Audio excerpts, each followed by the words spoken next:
at least block off a good amount of your time in your life, and especially in the beginning days where you can be able to afford more risk Mhm. to be able to gain more of that experience, more of the exposure, more of like understandability of how the world works, and be able to get your hands dirty doing that. Welcome to an episode of Founders Growth. My name is John Hill. I'm the founder of Adapted Growth, which is a coaching and training company for people who work in and around revenue, specifically with founders. And today we have a very old friend of mine who agreed to come on the show. We have Kevin Shu on the show today. Kevin is the CMO of KPIs, which is a business intelligence tool working at the enterprise level. He's also done other entrepreneurial endeavors, and Kevin and I have known each other since, like, I think seventh grade. Yeah. Yeah, so very long time because we're both old as hell now. So, um, what I would like to do is, can you give a quick synopsis about Kepion and who you work with, and just the dime store tour, and then we'll kind of dive into the topics that I'm excited to dive into with you. Yeah, a little bit about Kepion. So we started in 2009, Seattle based. We focus a lot in helping a lot of companies get a better grasp of how they can plan for the future. A lot of times that can be a little bit challenging when you have a lot of people have their own perspective, and then as well as data everywhere. So, tool of choice has always been Excel for that case, but Hmm.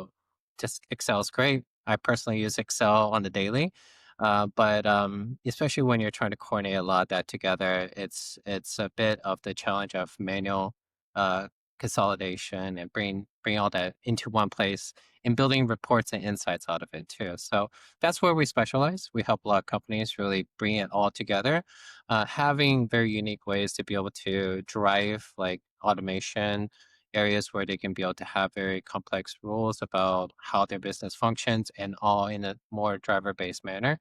But then I will say like one of the key things is that in today's world, when you're talking about how to get better insights using AI, I think it becomes even more relevant when you're trying to bring data as a first step to the AI models so that they can help you more. So that's also the next step that we're working a lot on is to be able to bring what we've been doing, but into the next step, which is how we can be able to bring more insights of AI, automation, and as well as the innovations around it more to organizations out there. Okay, I had not even.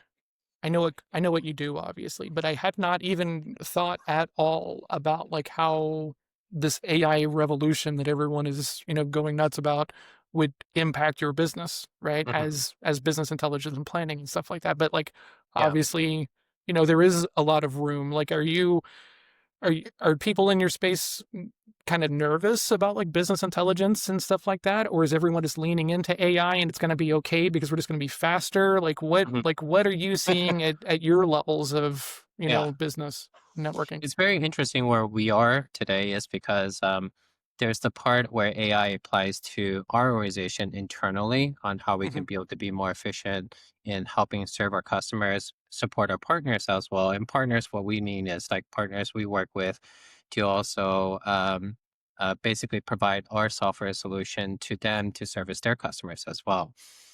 So for us, we evaluate definitely AI in our internal operations, but then Hmm. also a lot of things that with companies today is that coming back to the planning realm is that there's quite a bit of data in the organization internally that they want to get a better understanding how they can use that data in a way that they can be able to plan better for the future. And then not only within data of their own, but then like in today's world, I'm sure very much attention to the news. Day in, day out, very interesting times we live in. There's tariffs that comes in, big impacts to the business, their bottom line, their demand as well. That affects the top line. Areas of geopolitical that affects as well supply chain and how you want to navigate like the markets you serve as well. And Hmm. all those, is kind of a repeat manner of what also happened in COVID time during pandemic, where once that hit, everyone was like, we can't just make back of the envelope like plans or what if scenarios anymore. We Yeah. can't even just have a static plan that we did like earlier this year. We have to Hmm. revisit. We also have to exercise like different like full blown scenarios that basically cross like our sales teams, our ops, our warehousing, our production, and see what can we realistically do in case demand does come down, or the vice versa. Like, hey, we have a product that everyone needs, just like a lot of like PPE and such. Like whenever it's during the pandemic, those companies like skyrocketed, right? And how do Hmm. you meet that demand very quickly and have a backup plan for that? So that's where planning becomes ever more important in organizations. It went from a nice to have prior to pandemic to a very critical need, and used to be just centered around finance, but then finance becomes sort of like a hub, and then there's all these spoke areas of like departments that Hmm. also needs planning that feeds into what finance needs to hit target goals, be profitable, be cash flow positive, be survived as a company or organization, and that's where we've seen quite an uptick, especially during the pandemic, and now we continue times of uncertainty as well into today as Yeah. well. So a lot of those topics are very top of mind with organizations, and that on top of like AI, that becomes the picture of like how this affect their workforce today. Yeah. Because essentially, it's not a question about you know who replaces, but how a company overall can be more efficient and be able to and part of that is really looking at still keeping a good culture of people that can be able to work together, but then Hmm. in a thriving way as well. So like you have the tools, you have ways to be more efficient with the things that isn't always so redundant, and really elevate yourself to areas where you can be more like the thinkers, the analytical thoughts about what is going to be the next step for your organization. So we do see AI as that tool more continuing as like a tool. It's a little bit above that tool because you're kind of training it, getting it refined to what your business wants to be. And then, where it goes from here becomes the next step. A lot of talks about agentic and how that could become like more automation for organization. Those Hmm. are the interesting times we live in today. So even for us as a SaaS company, a lot of companies we work with as customers are like more the mid-sized to enterprise type level companies, and a Yeah. lot of them we engage in a lot of conversations about like what can we do not only with the processes, but then really how we can be able to bring that all together so that way we can be able to layer in the next wave of technology around AI and be able to leverage that more for their Yeah. business as well. So That man, okay, so I like the thing that you said in there because you said this thing and it kind of mirrors. I was at a dinner recently and it was an AI dinner, right? So there's all this business talk around it.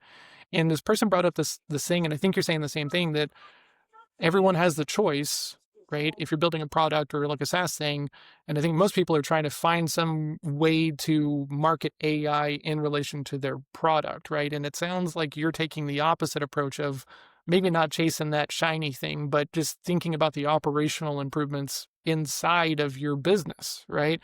yeah. Do you are you seeing people kind of trying to dive into it from that other way, like, well, here's this new marketing thing of like now with AI, and like they're thinking that that's going to be enough to make an impact, or do you see more people treating it like how you're talking about, of like internal improvements? I would say like it's a little bit of a wild wild west right now in a way that that spectrum. There's companies that's out there which in this world of AI today, there's going to be the big hitters like Google, OpenAI, Grok with X, and Hmm. with DeepSeek. These are kind of the big LM sort of AI companies that's going to continue to have big movement shifts of AI. So, but whenever you talk about that, there's then the ecosystem that you leverage that in order to provide services for Hmm. for their customers. Now, at the end of the day, there's going to be a lot of areas of marketing driven messaging around AI. That's going to be, I would say, like a lot of you have to get in the mindset of a lot of company owners on as well, because we're more B2B SaaS. We're targeting Hmm. companies out there and what they're looking at top of mind for solutions that can help them. Yeah. And AI, the big thing about AI is like there's this kind of moving freight train, and direction wise we have a general sense, but we don't know where pinpoint it will get to at certain points in time. And I think some companies out there is starting to put a timeline and a frame of mind of where like kind of the progression of AI will be. Hmm. And what that does for a lot of company, like especially company owners and leaders, is that they're going to have a sense of urgency and Yeah. wanting to get on that train and be able to adopt as quickly as they can. At the same time, it's it's moving at a pace where it takes time. And I mean, besides technology, it takes the time for adoption and Yeah. proof out and use case to be developed fully a bit more, right? And Hmm. I feel like in the AI front, a lot of cool features, a lot of cool like pieces are in play, but then woven it together into use cases, full blown like automation for companies where it's truly taking out like that whole talk about taking out workforce and such, that Hmm. it's not fully there, but it is heading that direction, if that makes sense. So that's Interesting. why it is definitely interesting where, a lot of really bold claims are moving towards like, hey, we're going to start moving at this pace, workforce going to come down this way. But then we're going to see like, I think like Claude or Anthropic mentioned about that single person $1 billion company that's going to come out in the next few years, that's going to come out as the next wave of entrepreneurs and company startups. Hmm. So these are kind of very bold claims, but it's very interesting because you think about it and you're like, wow, then maybe we should look into it type of emotion. And that's a trigger point for a lot of companies at this point, Yeah. So this day that and age. so that brings up an interesting point, right? Because like I think there's like a lot of initial room Hmm. just for like time savings of like AI, you know? But I think eventually all of that is going to be just like table stakes, right? And so then if you're just trying to use AI in the commoditized version of like just trying to get more done with less cost and everything else like that, I think we're going to run out of that runway Hmm. like fairly quickly, you It's know? true. Yeah. Which is interesting because like I think that's what most people are thinking about it as is like, okay, how do I save time and everything? How do you I here's my question.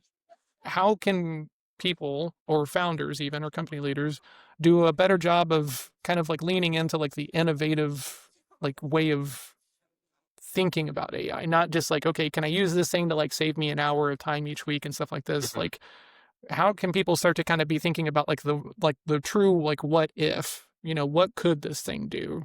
Yeah. How could people do a better job of that? I think right now it's very interesting times because like for before like the uptick of ChatGPT, OpenAI, and the more availability of people to be able to access it. Mhm. Before it was like we already know like the known bandwidth and time and capabilities of what we can grow at to be. So like it's very incremental in a way that for every person you can equal out to this much output, and there's varying levels of capabilities with that Mhm. aspect. Now it's a bit of okay, now you have this whole new toolkit. What do you want to do with it and what can you make it of your own? So I think the best way for founders to really like, there's definitely things you hear, things that you like can kind of piece together conceptually.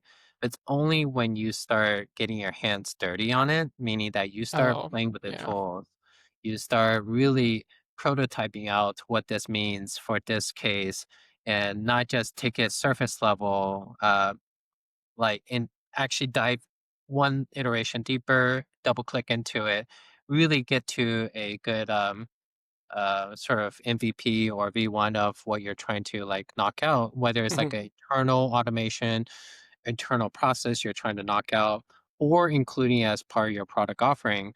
Um, Founders need to start getting more hands deep into this. It's a Yeah. necessity at this point in age. So I would say that that's my best advice is to really start really leaning into kind Yeah. of like you may have matured to a certain point and you kind of Yeah. get comfortable into your operations, but with this new like toolkit that you're going to start working with, go back to the early days again.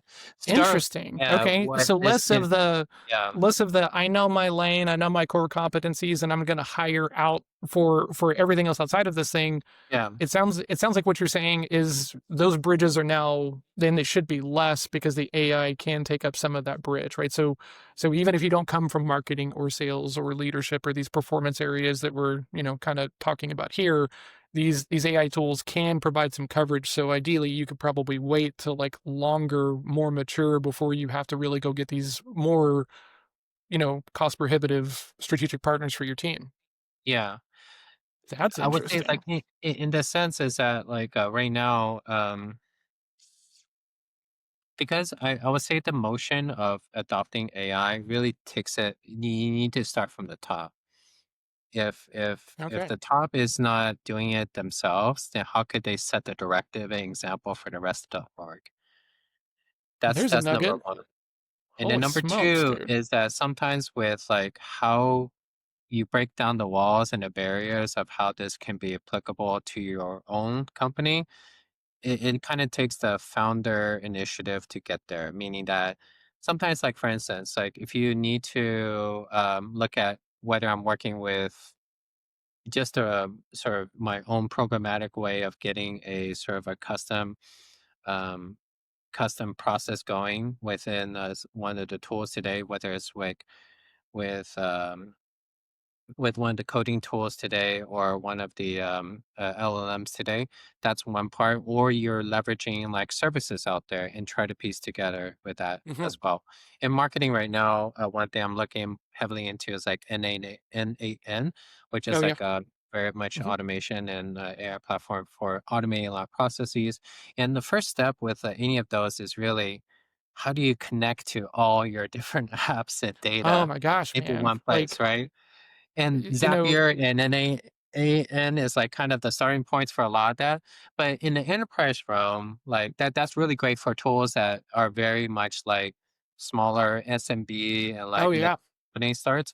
But then if you're talking about enterprise world, they already have established areas where they have like Microsoft use like they're starting to bring everything together on one platform called Fabric, and that's where we kind of thrive the most because we have a very strong presence in Microsoft ecosystem and Mhm. integration with that. So a lot of companies, when they have their data all in Fabric already, we can be able to bring in our all of our latest forecast plans into that, so that Okay. with that, Microsoft makes huge investments. They're one of the big juggernauts I mentioned about AI. So if they're moving another notch forward, then basically customers of ours gets to take advantage of that another level as well.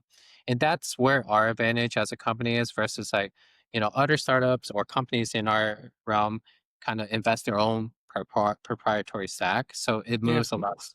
They have to think about like how they can make the right calls and investments to adopt that next wave of technology.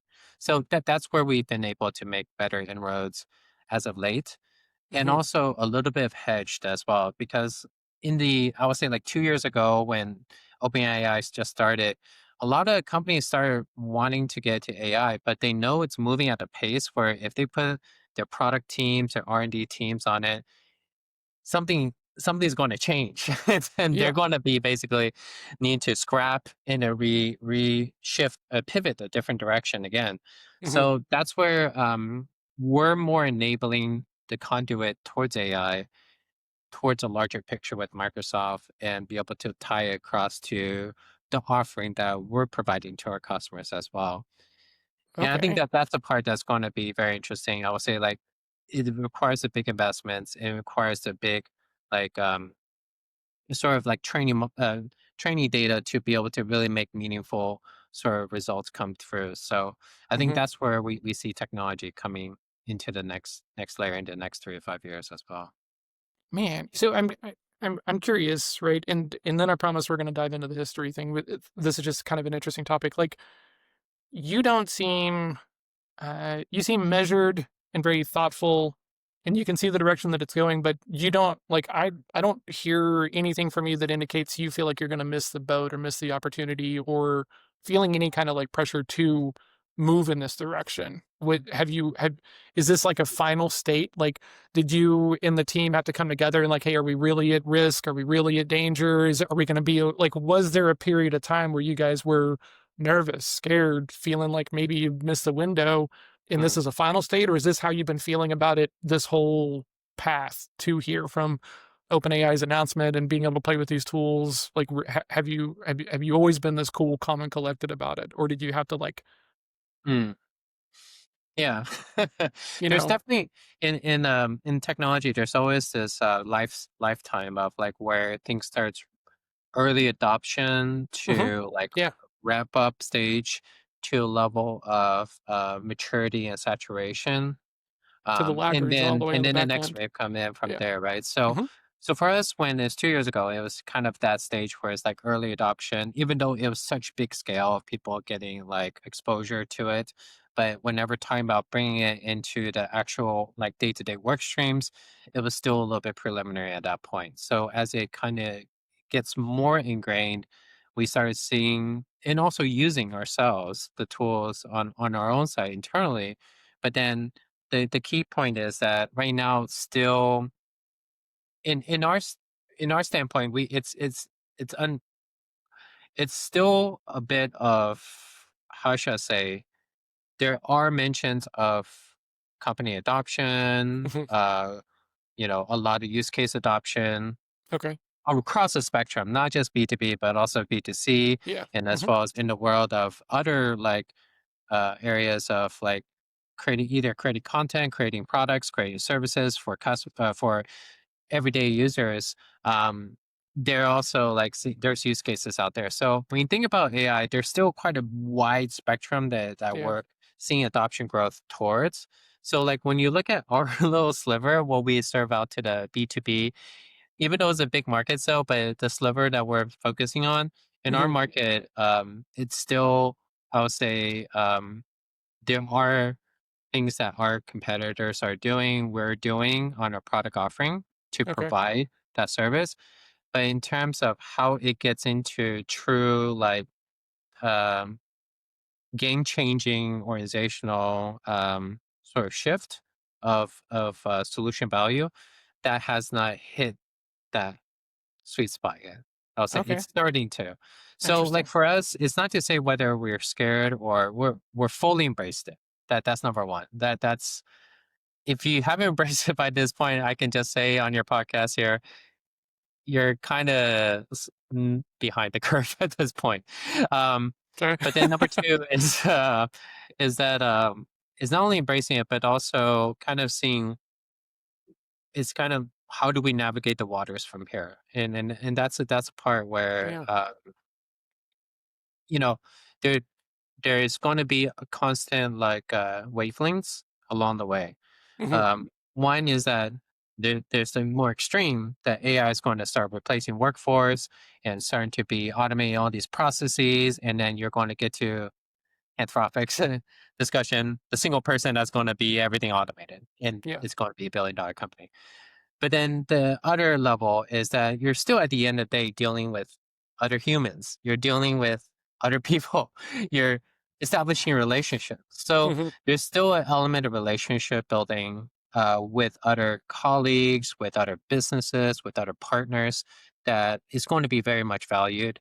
And then at the end, also the other end of the spectrum is that these are still going to be area where the the true like encapsulation of human judgment and also insight from a human is still necessitated into yeah, quite a bit of situations as well.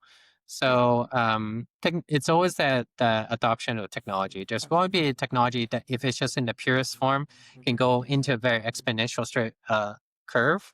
hmm But then you're always need to mix the human element into that to be 100%, able man. to, and that affects the trajectory as well. So Yeah. so for us, it's going to be something we'll closely look at along the way.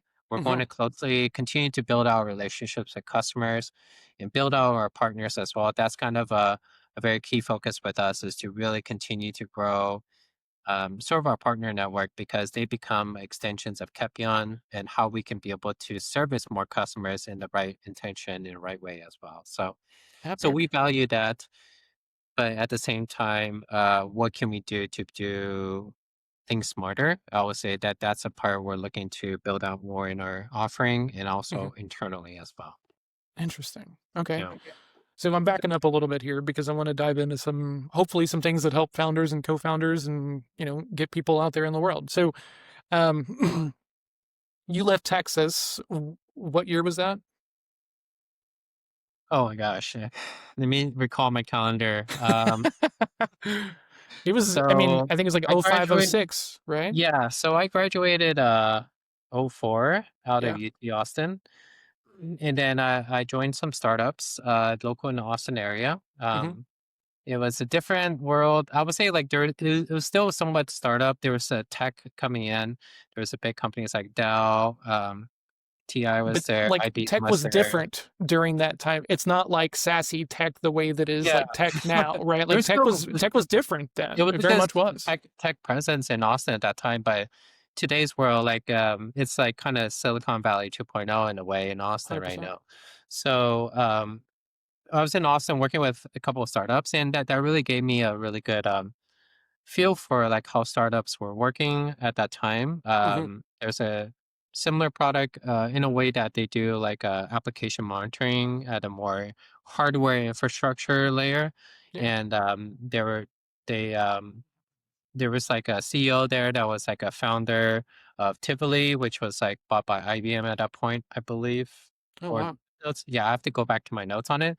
But it was just very interesting just to be in a culture of a company that was venture backed and as well as going through different rounds of growth. But it was very much in one context, and at that point in time, it was just right out of college. And one of the things I kind of put upon myself to do is to I always thought I would want to get into building out my own company and be able to really kind of grow something from there and build Hmm. products as well. But I think I did at that point coming out of college. I felt like I wanted to be able to get out there and see more in that realm. So that at that time when I built the startup, that was a great experience. But at the same time, I felt like I didn't get exposed enough to like what was going on with companies today in different Okay. industries. So that's when I was fortunate to be able to join PTC with their focus as a company that deliver what they call PLM software, Hmm. product lifecycle management software, and they work with a lot of companies that basically develop products. So I started out with like aerospace defense at this point with Boeing was my first client that I worked on. Um, However, their product lifecycle is fairly long. Um, Decades long sometimes. So Hmm. I was looking for more movement, more like Yeah. You're I would trying to say like like find areas like, to be dynamic. I would say in okay, companies. yeah. So that's when I switched into more of a focus into retail and apparel, and I that kind of remember blew my that. mind because they're the total opposite extreme of like the pace of when products are released. They basically, if you think about clothing and apparel, they have multiple seasons within a year, within a quarter. So they need to move quick from like concept to basically store floor Hmm. whenever talking about their products. So that was very interesting. Travel with different companies. Mostly was like again in an enterprise like with Coach, with Nike, with like Adidas, but at that time, it was still it was good. It was good exposure. It was be able to work with clients, be able to understand how they make products as well, and what they need from a much bigger like enterprise level of operations as well. Hmm. From there, I was approached by a good friend. I would say like that's one of the things I always thought was the no-no, which is like you shouldn't do business with friends. But at the same time, I was like, well, then who would you trust to run a business with? Because we're working and growing something, it's I feel like it's marriage and then a little bit right there, if not a little bit, because you're basically pretty going through. pretty harsh times, up and Yeah. down, good times and harsh times as well. And you need to be able to navigate with people that you can work with and trust as well. So there was a good friend in college that I went with, and he actually is very successful in terms of manufacturing and trade in the oil industry. But there was another concept that you want to do, which is around yachts and shipbuilding as well. So, and at that time, you think back in 2006, 2007, that's Hmm. when all in the news was about China and the growth of China and where the opportunity is abroad into China as well. Hmm. So what was really compelling to me is just working with a lot of companies in the US, but there's this whole like new area around like how China companies work and as well as how the trade between the worlds work as well. So that's where I decided to be like, that's where personally, I put a mission on my life that saying at least block off a good amount of your time in your life, and especially in the beginning days where you can be able to afford more risk Hmm. to be able to gain more the experience, more the exposure, more of like understandability of how the world works, and be able to get your hands dirty doing that. So that's Yeah. when going into leaving PTC around roughly 2007, 2008. I joined my friend overseas. We basically built we worked with naval architects, shipbuilding engineers, production engineers to build up like all the plans and production operations for building ships Hmm. and yachts, specifically in like the more like 40 to 60 footers type of luxury yachts. Hmm. Um, but think about the timing. It started wavering towards 2008, Yeah. 2009. We're really ready to go to market. We're ready to get aligned with yacht dealers over in the US side. Hmm. They got clientele ready, and then it hit the financial crisis. And that basically put a stall for everything. So That's crazy. Because 2 like, years of about I would say like about 2 years of work. It was definitely an experience. But at that time it was a point where we had to make a decision. Do we continue to push during this very difficult, challenging market, all credit freeze on any sort of loans or such that even mhm. with the ultra rich, they were kind of on holding pattern with a lot like next steps. Yeah, that makes So sense. mm, we decided to put on pause on that. Not to say we closed it down, but we essentially paused and brought down the labor and the workforce down Mhm. to where it's just more administrative, and then basically I came back to the US at that point. I was in China for about 2 years, and then I Mhm. came back to the US. And my mindset was going to be, okay, I'm going to help where I can, but then I'm going to probably go back to school because one of the things I had early on is continuing down that path of understanding where can I find my footing the most Mhm. into where I want to be able to be ready to dive deep into it. And Interesting. one that was going back to school and then eventually getting to either management consulting or going to one of the tech companies to be able to work from there. Um, Interesting. Okay. So, so pausing for just a minute because I'm excited to get into the rest of this. But when how are you feeling when you're coming back from China, right? Because like we're friends during this time and we're chatting, but you're on the other side of the world, and Skype is garbage back then. So like it was really hard to like maintain like, communication and stuff like that. Like, so when you're coming back, like are you depressed? Do you feel like you've lost? Do you feel like the knowledge was enough and you're just like because it's easy to get yourself wrapped up in these identities, right? And then like, oh my God, I'm not winning, so therefore I must be losing. Like, were you feeling anything like that in this transition from, the yacht business to maybe going back to school?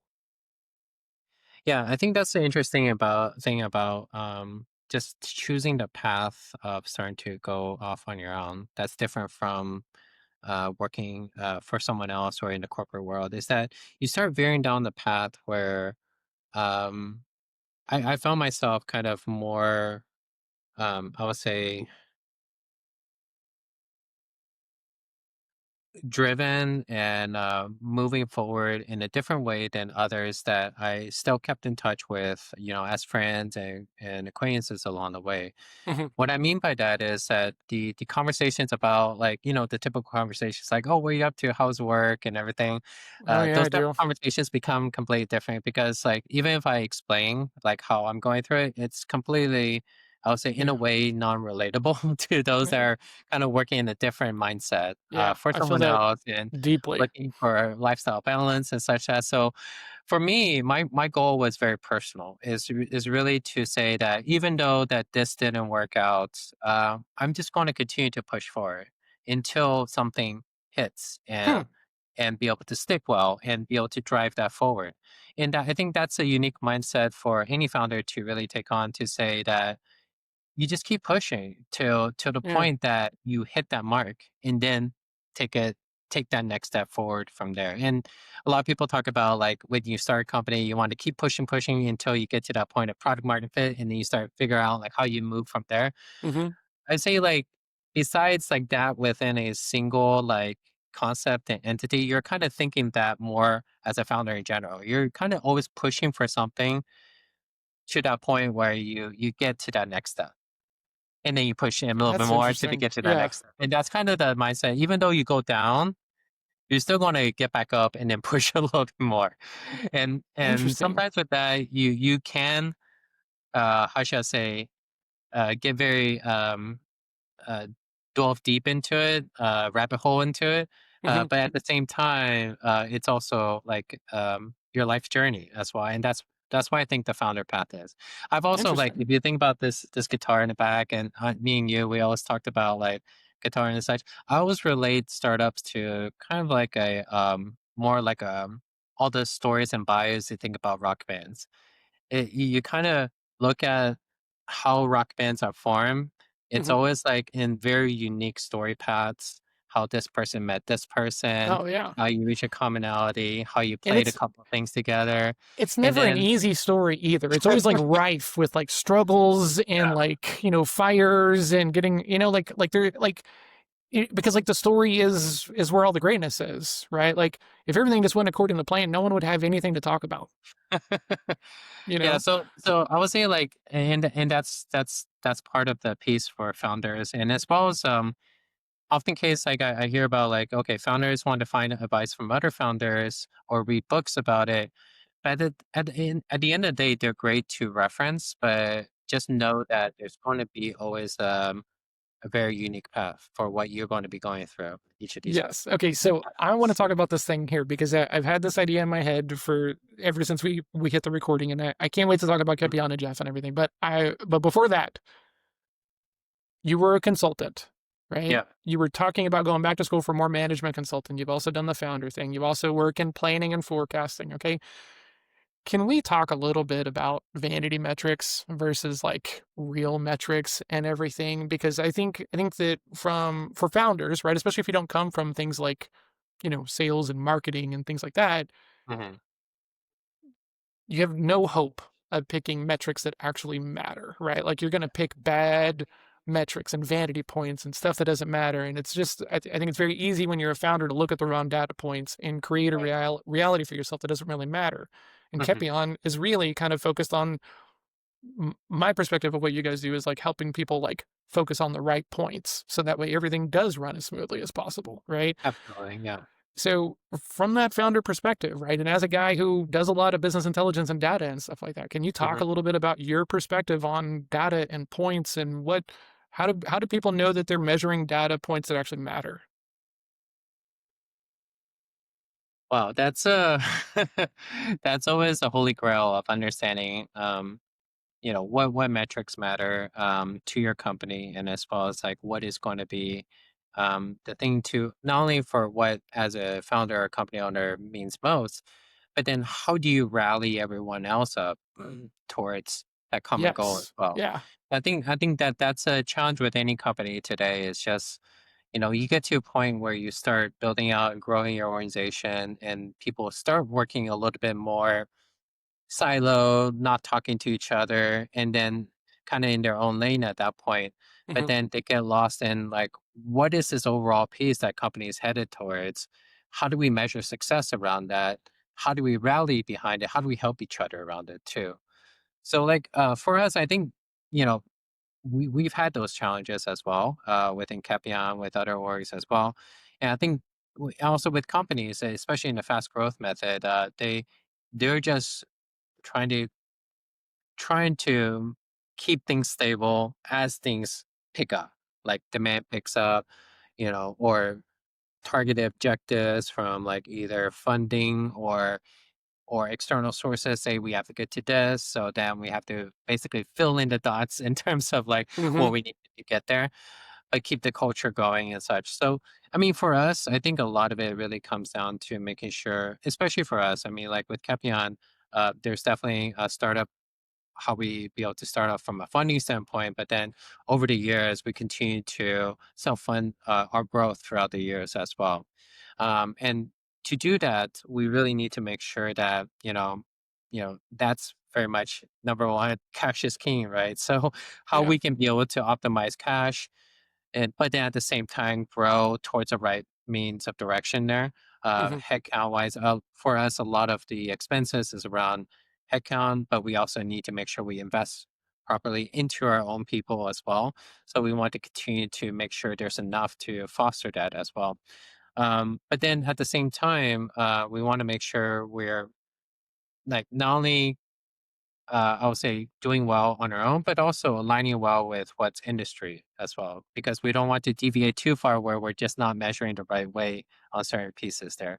So Oh, it really yeah, is that makes not trying to sense. overcomplicate like what it means, but it really Mhm. is a lot of these metrics. A also helps you what I talked about earlier, bringing everyone together on the common goal, but then B, also allows you to make better decisions as well, how you want to Yeah. kind of be a little bit more focused as what you're offering out there, who you're offering to, and what you're offering, and basically how, right? So, Yeah. so those Okay. those type of things get a lot more focus once you understand how your business, how your offerings aligning to those metrics in a way. So case in point, like if you see like in our sort of offering, Capion is a fairly flexible like a solution that can be able to really tackle quite a bit of very departmental technical areas, but then also very strategic as well. But at the same time, uh, it can be moving a little bit too wide of a spectrum of offerings out there. So we had to use a lot of data points to understand which areas are the biggest growth potential as well, beyond that as well, and really start making sure that we can do those things really well in the right way. And that can also help get to that scaling factor of repeatability for our business. Yeah.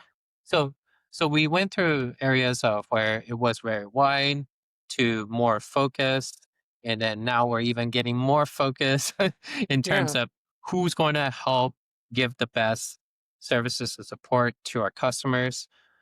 And that really helps not only shape our business more on where we can be able to get meaningful results, because Mhm. really at the end of the day, it's about how much time you can put and focus towards that, and also the teams towards that as well.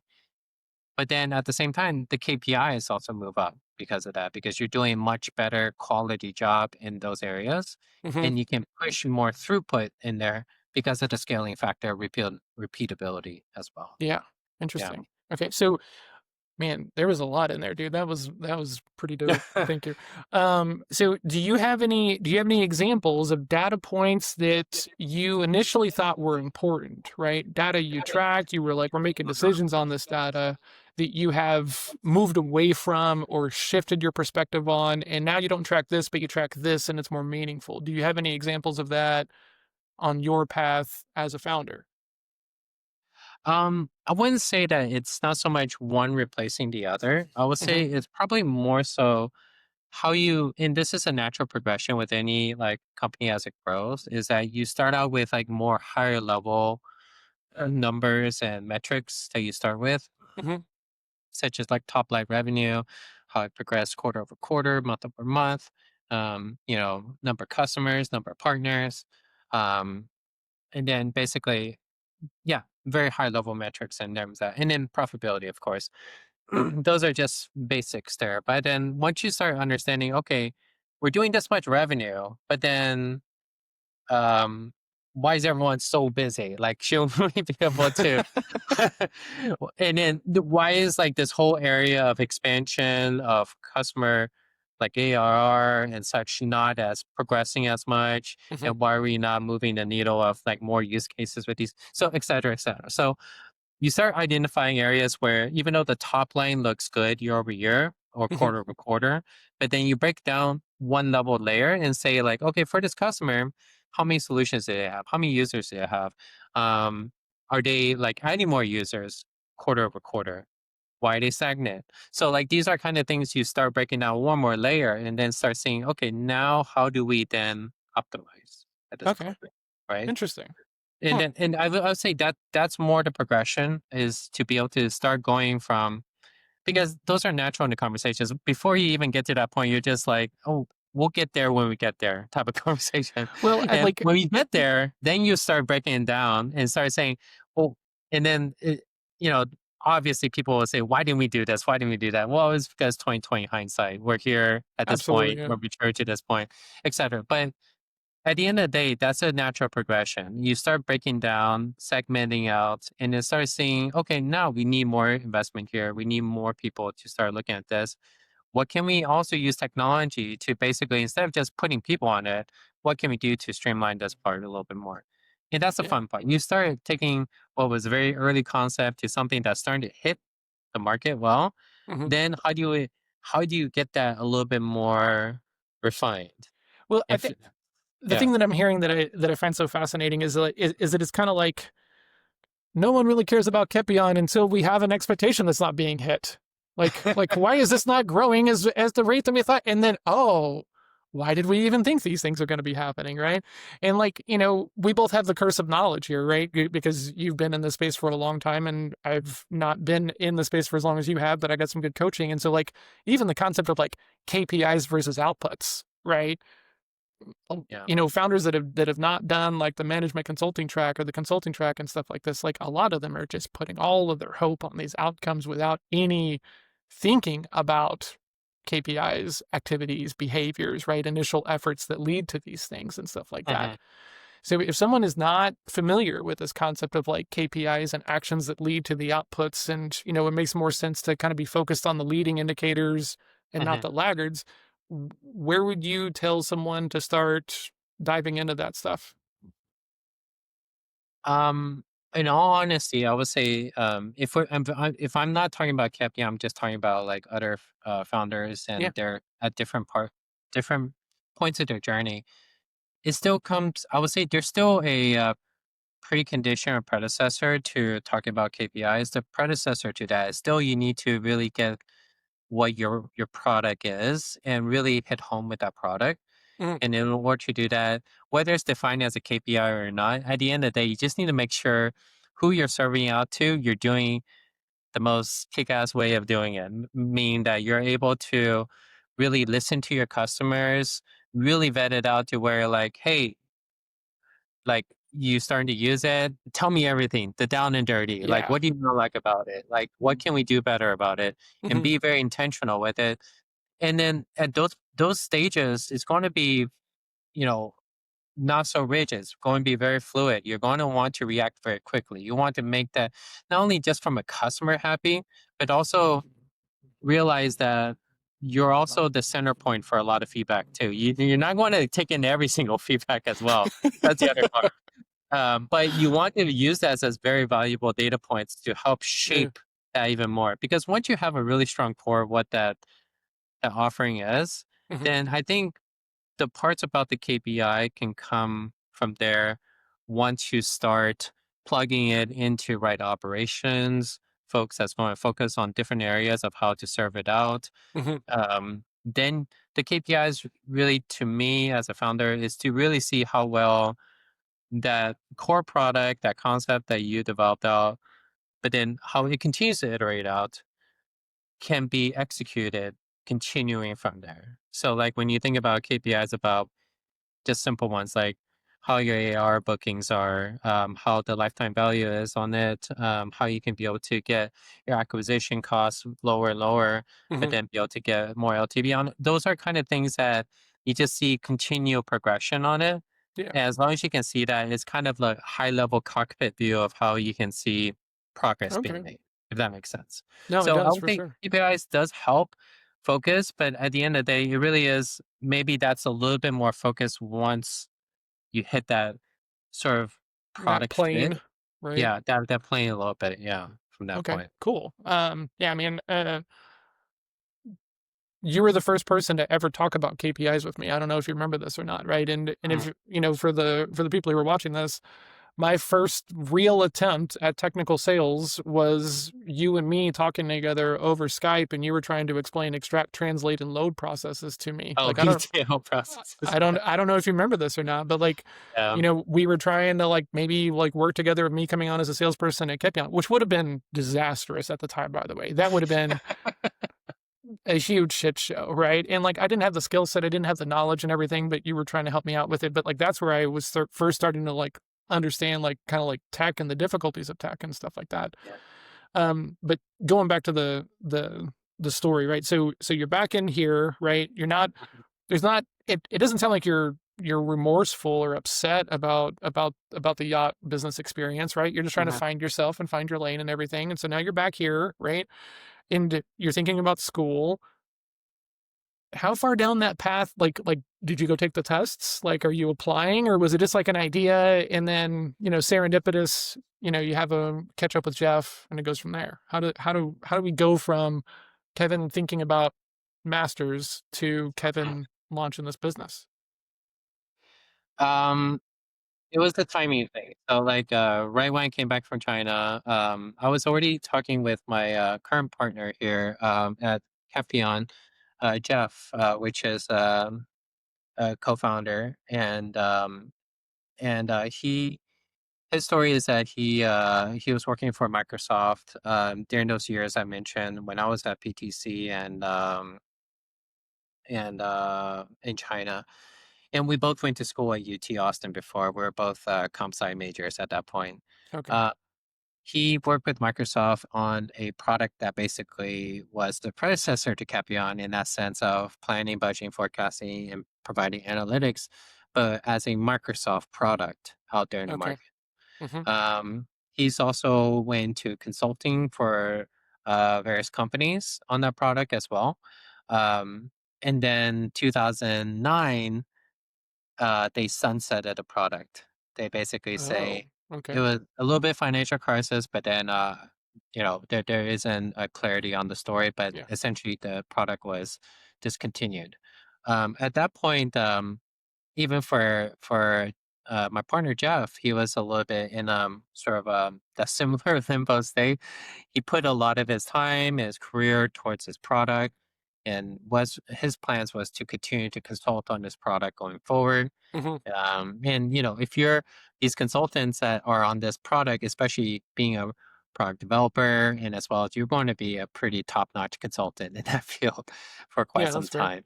Um, so at that point, it was a kind of a unique junction. He started out, was going to think about going back into what was thinking, like going back to either like tech or areas of consulting. But Mhm. then one of his colleagues said he had an idea. It's like, well, Microsoft left the market. There's this big void now. I kind of know every part of the stack here. Maybe if we build our own, have I build my own or work with a few others, like maybe something can come out of it. And one of his colleagues and friends said, nah, there's no way you can do it. And that's like a trigger point for him. He's like, okay, yes, I can. He's that guy, huh? So Jeff, he basically built like the prototype for Kepion. It was the all ground up technology on his own side. Yeah. And then at that point, I was just coming back from China. And I was talking with him because he was just, while I was in China, because he was just he's trying to think about what options he was trying to get some ideas Yeah, what's about, like next? a little bit about like, hey, Kevin, how's your founder path? How's everything in entrepreneurial world?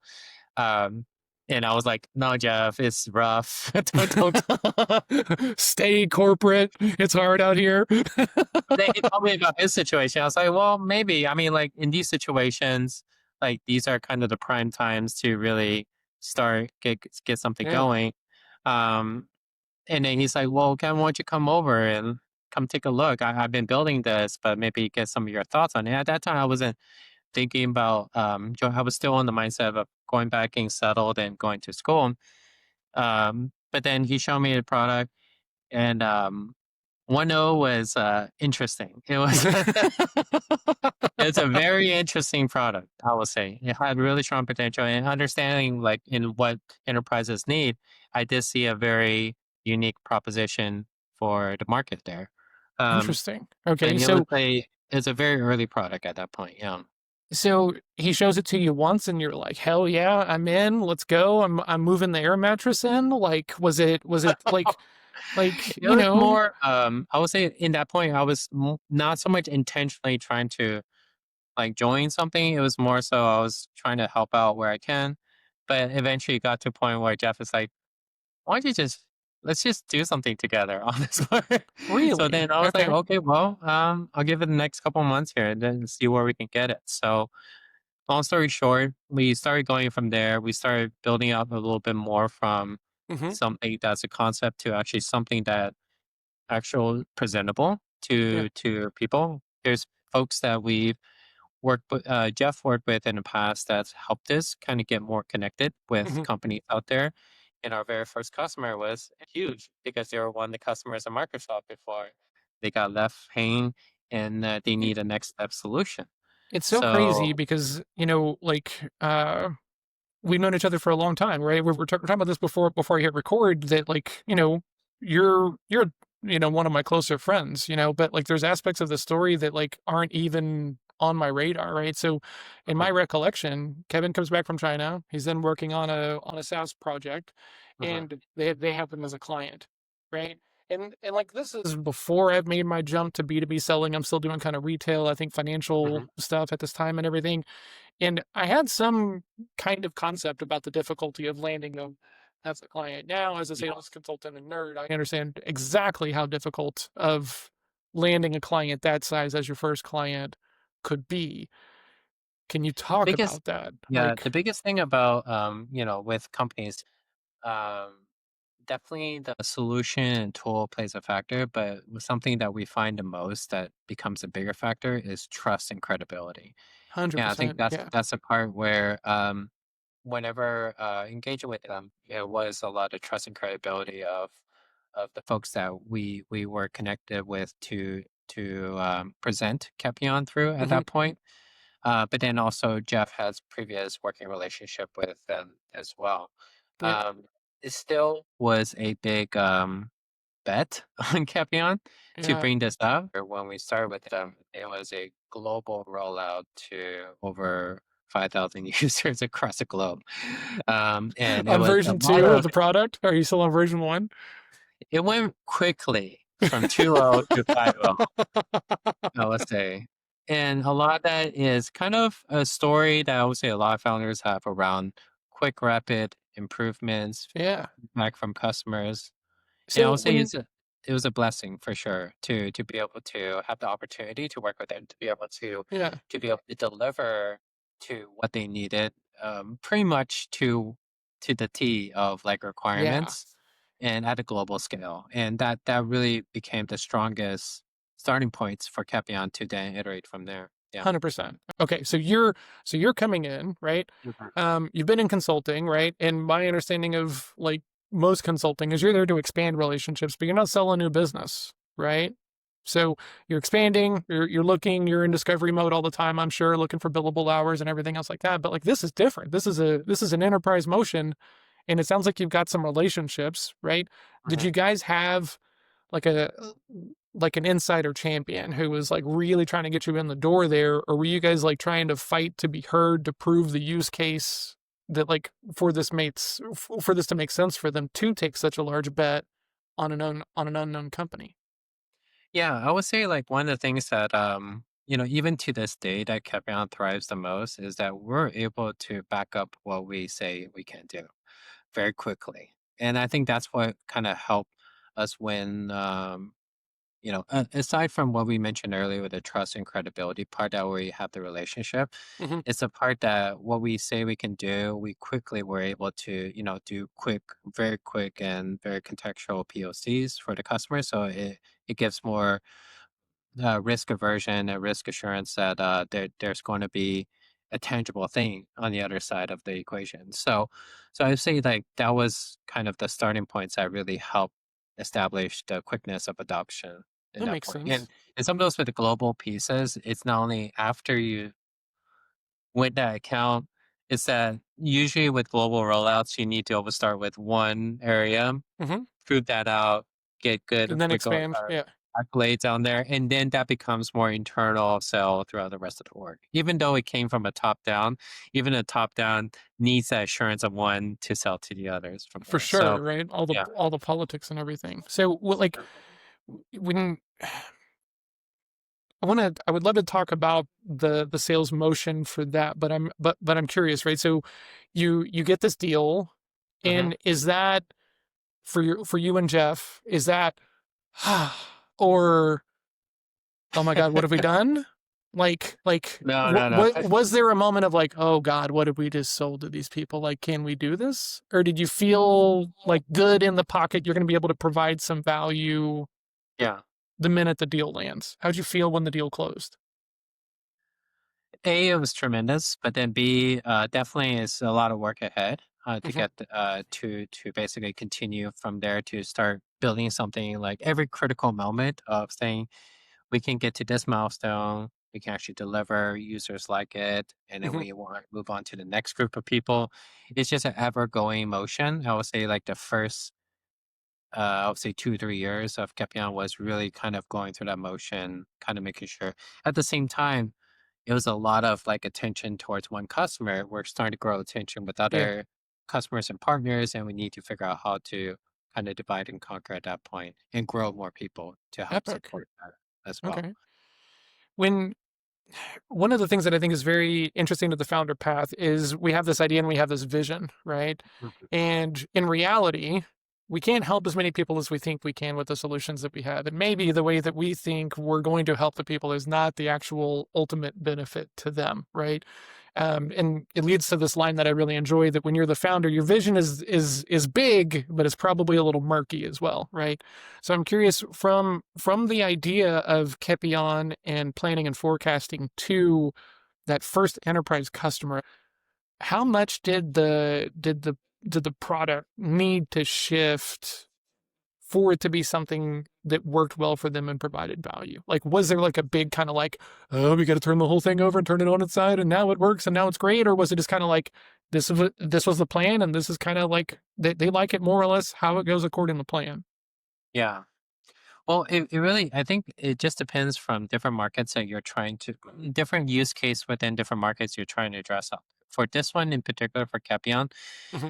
I would say there's some parts of it that's pretty well established in terms of how companies run like financial forecasts, budgets from there. But then there is a very dynamic piece to it, meaning that um, forecast is about like put your hand in the air and see like which direction is going to blow and how accurate is going to be to it. Hmm. But then there's more sophistication with that as you start seeing patterns with your business and Yep. how you can be able to leverage more data and more analytics to get there, if that makes sense, and how you 100%. segment it down to your business. And depending on the spectrum of the companies you have, whether it's mid-sized SMBs to more simplistic and straightforward to more enterprise has more complex processes to do there. Yeah. I would say for us, it is one of those things where when we saw the product fit, the core fit well, Hmm. but there's quite a bit of other areas around it that needs quite a bit of refinement, and that requires a lot of either UX iteration, functionality iteration, more use case definition of this scenario, that scenario being Hmm. used for that applicability.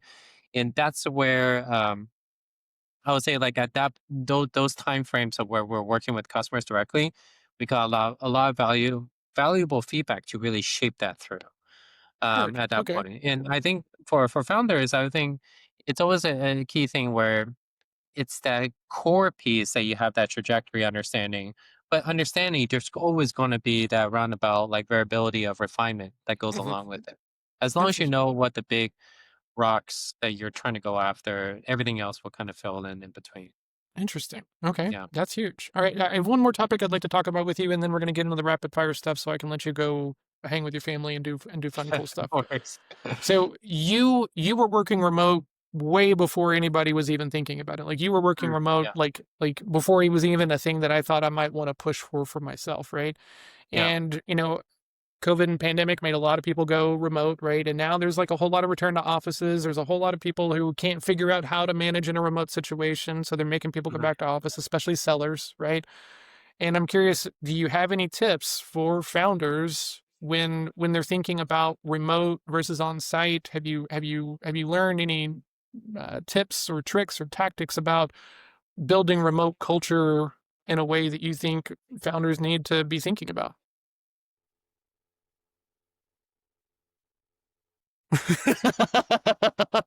I can stand here and We'll throw say that question out. something like honest for that, but honestly, like this is a challenge that a lot of companies have. Like, Yeah.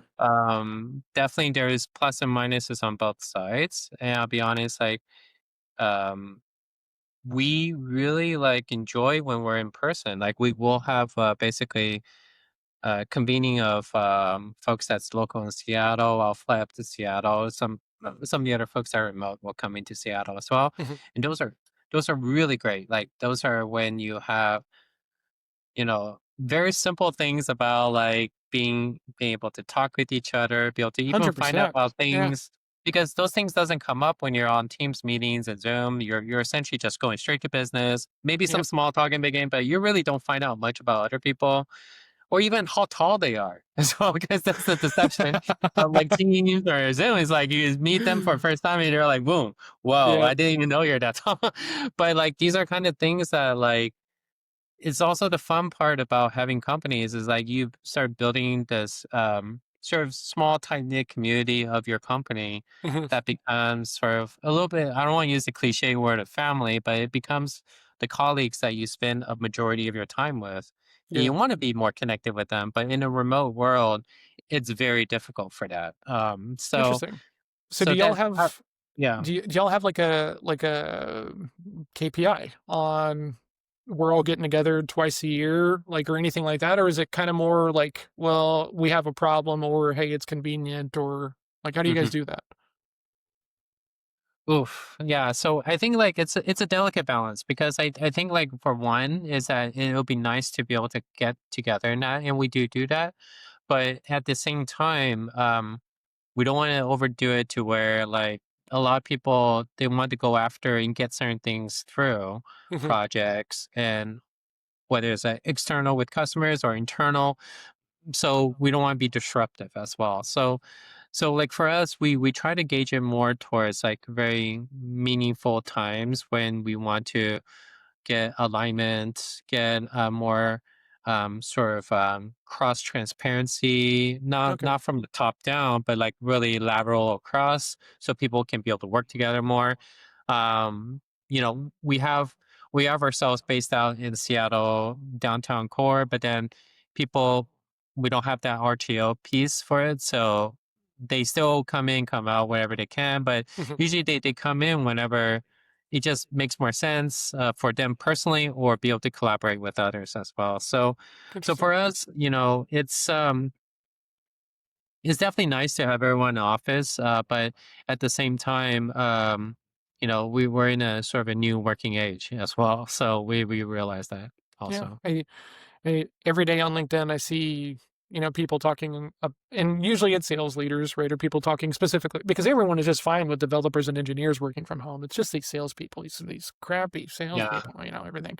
So, okay, like I just think we just need to learn how to be better managers and leaders and build culture remotely as opposed to just Hmm. being like, well, this super short run experiment didn't work. Let's make everyone's lives just exponentially harder and make them drive into the Yeah. office. Doesn't make any sense to me. And that's where we're looking. We're continuing to invest in more people that within our company that can focus more on the folks involved in within us our Okay. company, as well as grow the organizational structure as well. So that's one thing that I would say definitely one thing for founders I would say is especially when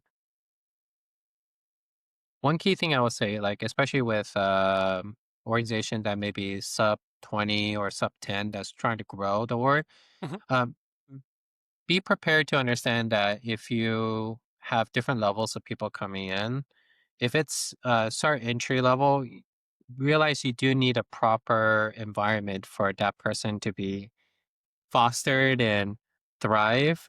Because Mhm. I do see time and time again where they get brought into just a very task oriented world and then they don't they produce, but then you have different level of expectation, and they're 100%. not able to grow Yeah. as well without that attention. So, like for us, we're trying to build more of that in place, but just realize as you're growing as a company, you really have to start with what kind of people you may need at this stage, and as you grow that next level, what do you need at this stage as well, and be able to create that environment that's going to help the most with that set of people. I love that, man. Yeah. That's a great tip, right? Like one of the things that I try to talk about with people is like know what actually needs strategy and know what needs consistency and Hmm. discipline, right? Because they're very Absolutely. different, you know. And in sales is kind of one of those things where like I think you got to be able to do both parts of that, right? Because it's the time away from the meetings and the conversations and thinking about them and what else is in play, and it's that unstructured time that leads to the insights and the value and the clear understanding of it. But you got to move, right? You Yeah. got to do activity. You got to keep the pipeline full. You got to manage everything else, and also you Yeah. have to do these things, right? So it's this kind of like Yeah. odd mix of needing to do both. So I'm about to let you go. So next to last question: Mhm. what is the biggest lesson you have had to learn the hard way? Right, like now you see it and you're like, ah, yep, yep, yep. And maybe people try to tell you, maybe you read some books, maybe you were like, hey, I'm not going to make these mistakes or anything else like that. But then you did. And now you would like to help other people not make the same mistake. What's your biggest tip for founders? Oh man. Um, I say try to make sure you're I know that there's definitely the culture of founder hustle and push as hard as you can and Mm, just grapple on to what you can as well. But just realize that there is a bit of this marathon pace to it as well, meaning that you do need to keep a good pace on it and also be realistic throughout that pace as well. So before committing not only to yourself what you want to push through and also then to your colleagues, your co-founders and others, you have to be very transparent about what you can and can't do. Yeah, I think that's a part where um, you could burn easily, and sometimes not to others, but also to yourself hmm. when you're not being realistic about what is it that you can afford to do in that sentiment, if that makes sense. So sometimes that comes into challenges when you have like pressure externally to come Yeah. towards you, and even in those cases, it's one of those life questions. It's like, is this something you want badly enough and willing to compromise and sacrifice through, or is there other things you need to make sure you also keep in balance and value as well? And that's very important throughout every different points in time of your journey as well. Like you're going to reach different points of time where it's again brought up challenge. What's his next step? What's involved? Yeah. How much time can you give and what's realistic? And those are commitments you need to discuss and be upfront about. Otherwise it's going to be challenging whenever you're not, and it's going to be awkward. Have So those are you? things that I would say one thing life lesson is really kind of being more upfront with those you work with, Oh, co-founded with, or okay. to even yourself, because so then you can be able to be a little bit more capable for the company from there. Interesting. Have Yeah. you? The big shift, right, is whenever kids come in the picture, right? You know, and then you got other responsibility, and now you've got Yeah. something that you're really working towards. But I'm curious, is there like is there is there an example of you not doing a good job of like setting these upfront boundaries, or maybe trying to take on too much and then having to come back and let the team know that you overcommitted yourself? Like, where does this come from for you? I think it just comes from like in general where yes, there's definitely the family dynamic that will come into better time management you need to have. Hmm. But the second part of it is also there's going to be different fluctuations of pressure points throughout the company where you're going to a need to put out more, but then at the same time you don't want to push back and say I can't do these things because then I won't do that full extent of a great job on of Hmm. it because I'm just covering for that point. So really, I think that those situations have to be very realistic and upfront about what can be and cannot done. Because then, if that's not brought up into the table, then like others are basing their decisions, their commitments on it as Interesting. well. So Okay. I think those are kind of things that's going to come up time and time again during different wavelengths. You're going to have good times where things are just moving on all cylinders and you are basically delivering great initiatives through, they're seeing through good results. But then others, whenever like you think you can take that extra thing and then take on, then all of a sudden you don't have time for it and things get derailed.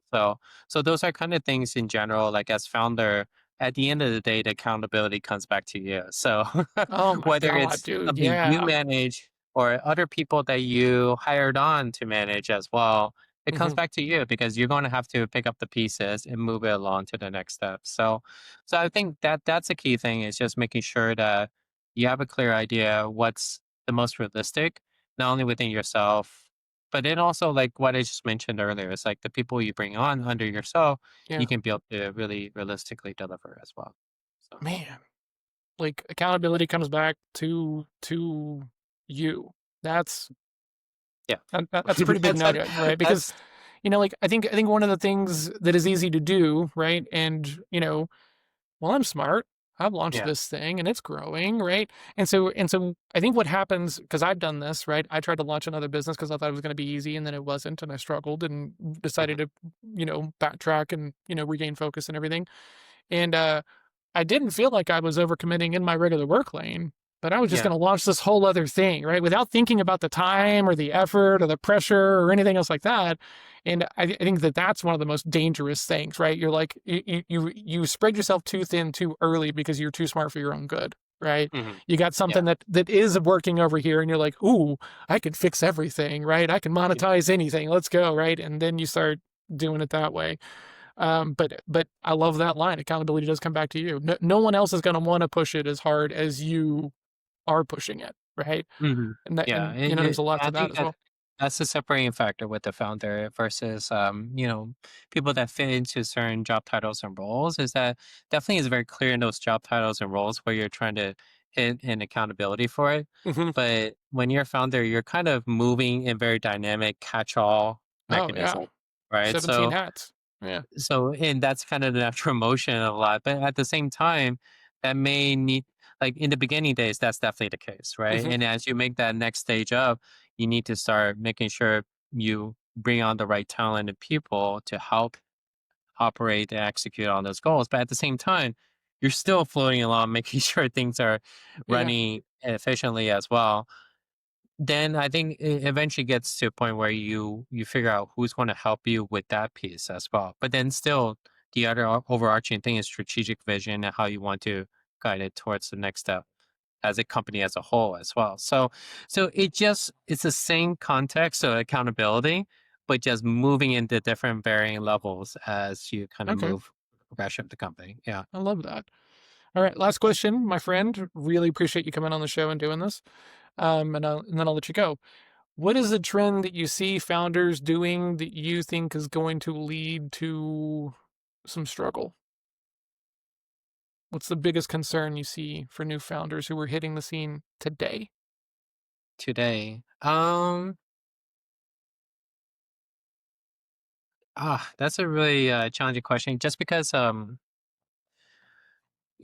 a founder, and that's maybe something for me. I don't do as a good of a job. Is I'm just starting to is be able to start connecting with other founders more, other operators more, and be able to learn more from them. Mm, And that's something I'm just started to join different communities out there.